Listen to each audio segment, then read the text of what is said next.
Somebody the other day was telling me about mindfulness, and I thought, that sounds really cool. And as he was describing it to me, I realized, wow, I accidentally stumbled across that like 20 years ago. Basically, the story goes a long time ago. I was an air traffic controller in the army, and we had an exercise. This is in Korea. We had an exercise going on, and they had a flight following mission up at the top of this mountain. And so normally the flight following crew would go up there and set up radios and monitor the airwaves and do what they do. Um, but for it was in the middle of winter and the roads were all icy and the flight following van couldn't make it up the mountain.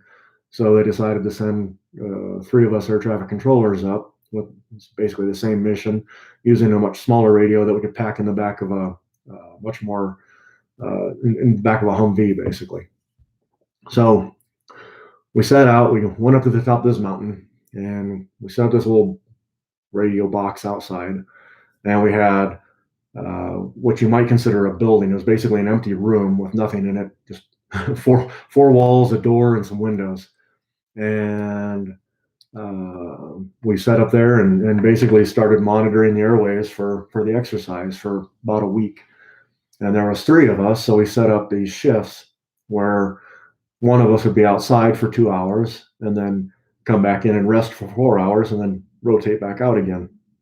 And so every day you're just doing that 2 hours on, 4 hours off. And it was cold. It's top of a mountain, middle of winter, wind is blowing. It was freakishly cold. And I remember thinking, this was an ultimate exercise in time distortion. Your 2 hours would drag on for almost a day, it seemed like, and then the 4 hours would go by like that. So, at any rate, those 2 hours, like I said, really long. You have a lot of time to sit out there and think while you're listening to empty airwaves. Whole nother story there, but basically, we didn't have any contact with any aircraft the entire week. We're outside listening to an empty radio, and uh, so you got nothing better to do than think. And most of the things I was thinking about was how damn cold I am. So I'd think of all the warm things I was missing, and think of warm blankets and fireplaces and jacuzzis and saunas and hair dryers or whatever, something warm, much warmer than sitting outside and being cold and miserable, listening to an empty radio for 2 hours at a time. And after a few sessions of that, I started thinking about what it meant to be cold, why we were cold. And when you think about it, so cold is basically a sensation. It's a little trigger going off in your head saying, you're in danger. You need to go warm up. But the fact of the matter was, I wasn't in any danger whatsoever. I had plenty of warm weather gear on. I was only outside for 2 hours at a time. At any time, if I felt, like I was going to start getting frostbite or even chilblain or anything, I could simply walk over 50 feet and get inside the building with a little kerosene heater and warm back up again. So I was in absolutely no danger whatsoever. And yet I'm still got all the great feelings of being miserable because I'm cold. And so I thought, I was thinking about the evolutionary response and how this might have developed to help protect my ancestors and how completely useless it was for me at the moment because all it was doing was making me miserable when I wasn't in any danger whatsoever. And so I started thinking, well, maybe there's like some way I can shut this off for a little while, a couple hours, we'll just turn it off. I don't need to be cold. We'll see if we can make that happen. And so I started kind of thinking about what did it mean to be cold? What was it? I mean, you got nerve endings all over in your skin, right, all over your body, and those nerve endings, sense the absence of heat and send a signal up to your brain, and inside your brain where it's warm and cozy, 98.6 degrees, you got a little alarm going off in there saying your body's cold and do something about it. And so I started thinking, how could I possibly get this to shut off? Just let's not deal with the cold thing anymore. It's still, it can be cold outside. I just don't want to feel it. And so I started really paying attention to the sensation of cold. and trying to feel what what that really meant, in terms of my skin, in terms of my brain.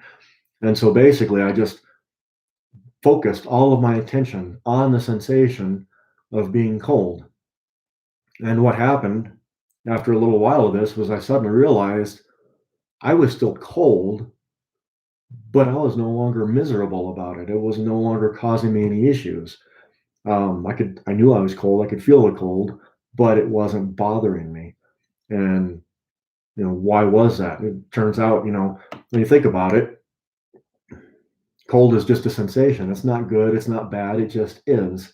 And if you're cold, you're going to feel cold. If you feel bad because you feel cold, that's because of you associating that coldness with a bad feeling. And so what I did was I suspended doing that. I simply became aware of the sensation without placing judgment, without placing any preconceived notions of good or bad on it. And it simply was cold. And because of that, no longer bothered me.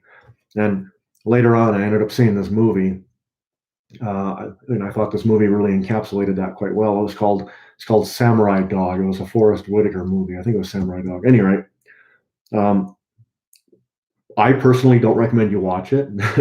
It had one really good part in it, and that was the story I'm going to relate to you. And other than that, the rest of the movie just wasn't very interesting for me. Maybe you like it. I don't know. Go check it out. Go see. But at any rate, Forrest is recounting the story of two men who are walking home in the rain from work, and one guy is trying to stay dry the whole way. He's going from doorstep to doorstep, eave to eave, trying to stay out of the rain as much as possible.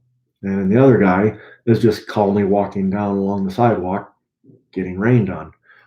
And when they arrive at home, both of them are cold, both of them are wet, but only one of them is upset about it. One was who was trying to fight the rain, uh, didn't do well, obviously, and was very upset because of it. Whereas the other person who knew he was going to get wet and just accepted it arrived home cold and wet, but without any feelings of angst.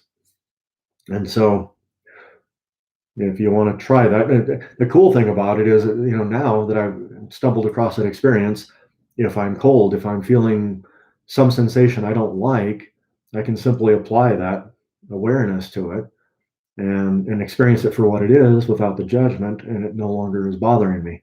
And it works not just for cold, but all kinds of things. Um, you know, Easy exercise for it if you want to try it out. Go take a cold shower. Now, the trick is after a few minutes, your body's going to acclimate to it and you'll get used to the cold. But try to accept it before that. Get in there and just experience the cold without putting any judgment on the feeling of the cold water hitting your skin. Anyway, that's how I ended up stumbling on mindfulness a couple decades before I ever heard the term or knew what the heck it was. Hope that helps for you.